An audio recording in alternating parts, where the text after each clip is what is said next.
Y para terminar le presento este video que fue grabado en Brasil, en Río de Janeiro. Es esta luz brillante que vea usted cómo se mueve,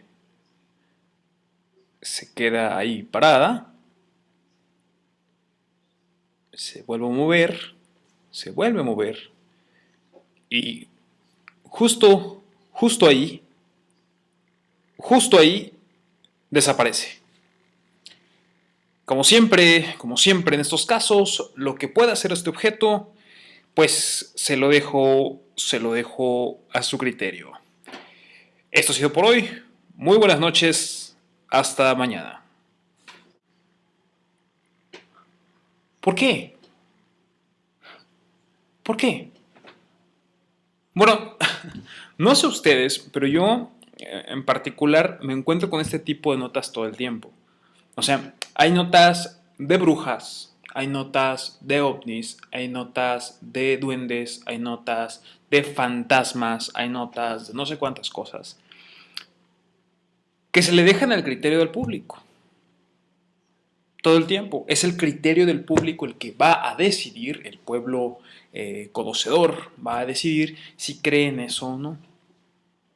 Pero ¿por qué no se hace ese mismo juicio? ¿Por qué los periodistas que presentan estas notas no hacen lo mismo de dejárselo al criterio del público con notas tales como, por ejemplo, la baja o el alza del IVA? ¿Por qué no hacen lo mismo con los resultados de unas elecciones? ¿Por qué no hacen lo mismo con un video sobre alguien que está siendo asaltado en la calle? ¿Por qué? Y es que para algunos, se lo dejo a su criterio, podría parecer, bueno, ya fue poner los lentes, podría parecer una invitación a decir, esto es evidentemente una estupidez, ¿no? Es falso, es patentemente falso, en sí mismo se muestra falso. Nadie cree en fantasmas, pero pues a mí me obligaron, entonces se los puse y por eso les digo, pues se los dejo a su criterio, ¿no? Pero esto no es así. Digamos que en esta idea de imaginario colectivo, lo que sucede es de que hay un discurso que estoy gestando, que estoy enunciando, que forma la idea de que es posible, ¿no? Que es posible que existan fantasmas y que eso depende de mi criterio, ¿no? Que hay una corriente en la humanidad que cree que los fantasmas existen o que cree que las brujas existen, que finalmente termina siendo nocivo para la sociedad. El asunto es que porque se termina hablando de ciertos temas, se hablan muchos horóscopos, se dicen muchas líneas astrológicas, hay mucha gente hablando de fantasmas, hay mucha gente hablando de ovnis, etc. Pues llega gente a creérsela y decir, ¿sabes qué? Pues si se está hablando mucho de esto, pues probablemente tiene algo de verdad. Y en una de esas yo incluso creo. Si alguien con autoridad como el gobierno me dice, no, sabes, el gobierno que está desprestigiado, ¿no? Es el gobierno corrupto, me dice, es que no es cierto que existen los ovnis, pues yo voy a desconfiar porque ya sé que ese gobierno ad hominem, ¿no? Es corrupto, por tanto lo que diga debe ser falso. Y por tanto lo que dice ese Jaime Maussan, pues puede tener razón, ¿no? Lo mismo ocurre con muchas cosas, se escriben muchos horóscopos todo el tiempo. Y alguien dice, oye, pues algunos de ellos me han resultado, vamos a hablar de horóscopos en otro momento, pero dicen, pues algunas veces me han resultado acertados, atinados, y pues también no tantos, pues probablemente tienen algo de verdad, ¿no?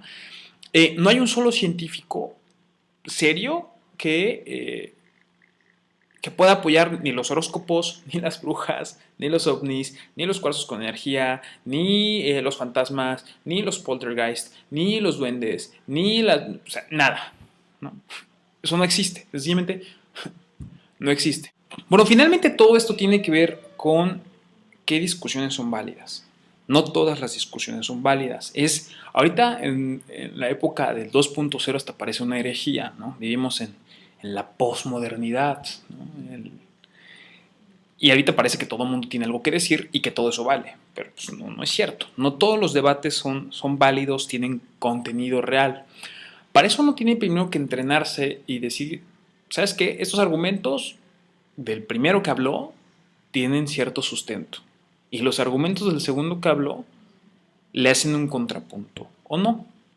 En el caso de la religión, pues bueno, la religión es distinta porque las religiones instituidas, pues bueno, son más bien cuerpos guiados por la tradición, etcétera, etcétera, etcétera. Y finalmente se registran, ¿no? Que es distinto, pero eso será caso para otro día. Hay discusiones muy a nivel científico que parten de las mismas premisas que les acabo de hablar de los ovnis, de las brujas, etcétera, en los medios de comunicación. Hay uno, por ejemplo, que es el del diseño inteligente contra la evolución. El diseño inteligente es como creacionismo 2.0, ¿no? El creacionismo pues ya había sido descartado desde hace mucho tiempo, incluso los propios creacionistas pues ya no habían tenido forma de defenderse ante las grandes evidencias que la evolución había presentado.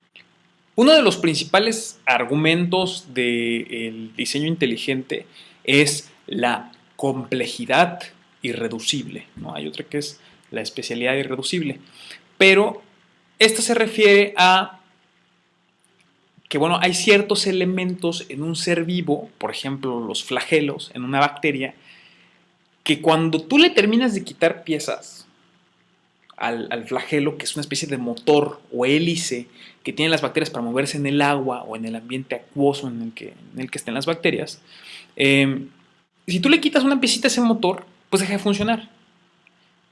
Si deja de funcionar, los promotores del diseño inteligente, los diseñadores inteligentes le vamos a llamar, ellos dicen que si le quitas una piececita, pues bueno, sencillamente deja de funcionar y por tanto, tuvieron que haber tenido un diseñador. Un diseñador, es decir, un dios, tuvo que haber llegado y armar el flagelo, por aquí, por acá, ¿no? Y decir, ¿sabes qué? Pues, echa a andar, soplo de vida, échale a andar y ya.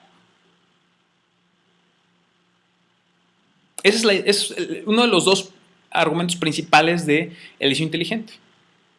Es decir, sí, como vemos que algo, en este caso, es en el flagelo, si tú le quitas una pieza, pues sencillamente deja de funcionar, pues no es posible que haya habido evolución.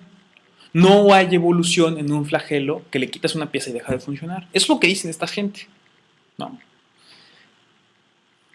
Pues lo primero que uno tendría que hacer aquí es sentarse y ver qué tan lógico suena esto. Pero mucha gente se saltó este paso. Mucha gente se saltó este paso. No vio el argumento central, sino sencillamente dijeron, hay científicos, en este caso uno de los principales proponentes es Michael Behe, ¿no? de la Universidad de Lehigh. Michael Behe pues dice este asunto de los flagelos y pues todo el mundo presta atención, pero jamás se ponen a discutir la bronca de los flagelos, sino se ponen a discutir si Dios o no, o un creador, un diseñador inteligente tuvo que ver con el origen de las especies, que no de la vida, de las especies, que luego lo traspolan a la vida. Los conservadores gringos pues decían, no, sabes que hay que enseñarlo en las escuelas públicas como una idea propagandística política para mover la educación hacia el cristianismo, la educación que debería ser laica hacia el cristianismo. Pero entonces toda esta discusión que se armó alrededor de que si íbamos a votar para enseñar el diseño inteligente o no en las aulas versus evolución, se saltó todos estos pasos para primero ver si lo que estaban diciendo esta gente, los promotores del diseño inteligente, tenía algo de sentido o no. Estamos perdiendo mucho tiempo, ¿no? Entre todo lo que se empezó a discutir después y entre la raíz central del debate. Afortunadamente muchos científicos, muchos biólogos vieron estas propuestas y luego se alarmaron. Aquí es donde hay distintas versiones. De todos ellos, un proponente importante de la evolución hoy en día, que le llaman el perro de Charles Darwin, es Richard Dawkins. Este señor es un biólogo, es un conocidísimo evolucionista inglés y además es ateo, pero es un ateo de esos manchaditos, ¿no? Que hacen grandes esfuerzos para promover el ateísmo y que pueden ser hirientes a la gente que tiene creencias profundas, ¿no? Dawkins, cuando escucha este tipo de argumentos, es indignarse a tal grado, ver tan evidentemente falso lo que estaban diciendo los diseñadores inteligentes, que dice, no, yo no le entro. Yo no le entro. Yo no le entro a esta discusión. ¿Para qué le voy a entrar? Es evidentemente estúpida. No tiene sentido, es anticientífica, está basada en tonterías. ¿Sí?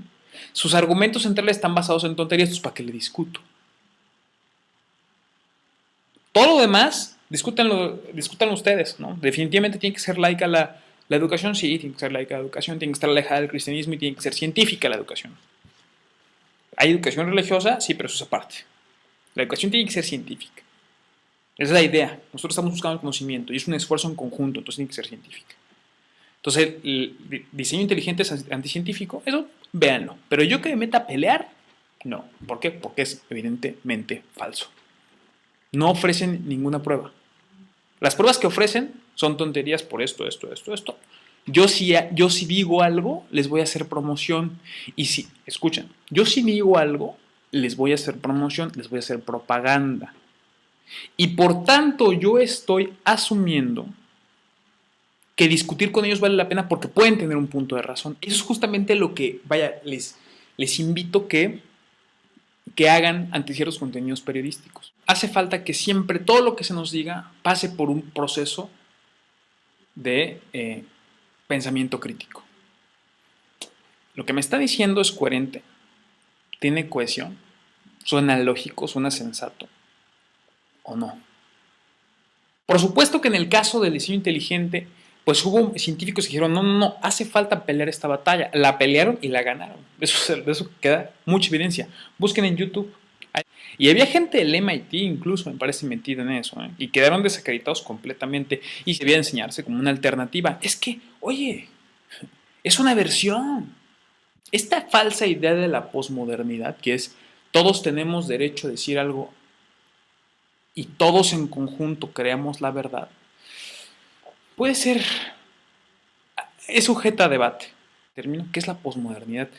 Que es un debate interminable. Ahorita a nivel filosófico, los grandes filósofos están todavía viendo qué carajos es la posmodernidad, pero es una de las piezas centrales. Todo el mundo dice algo, lo que sea, y ya por decirlo, el sujeto tiene una pieza válida de verdad. El hecho de que venga esta gente, los periodistas, y digan, ¿sabes qué? Pues se lo dejo a su criterio, usted tome la decisión. Yo puedo decir lo que se me antoje, usted tome su decisión. ¿Hasta qué punto es una trampa y hasta qué punto no lo es? Hay que pensarlo también. ¿Nos metemos a la pelea o no nos metemos? ¿Hacemos como Richard Dawkins o lo hacemos como el resto de los científicos? ¿Qué hacemos? Es un debate muy interesante y yo personalmente le pensaría entre Dawkins y el resto, no lo sé, pero hay que ser muy críticos al respecto. ¿Qué discusiones son válidas y cuáles no? Bueno, pues nada, esto se los dejo pues para comentarlo acá o en algún momento las conversaciones que pueden encontrar en Twitter, Facebook, etcétera, en el WoW incluso. Pues para ver de qué se trata, qué deberíamos hacer aquí, qué es lo mejor que hay que hacer aquí en este tipo de situaciones, ante estos debates estériles, evidentemente estériles, o quién sabe si tan estériles, pero siempre el quién sabe, te puede hacer tropezar. Muchas gracias y como ven, esta vez ya todo está más estático, ya no se está moviendo la cámara, ya no voy a hacer más eclipses. Quiero ver sus comentarios, sus sugerencias, por favor, y propongan temas para ir discutiendo de este lado. Nos vemos.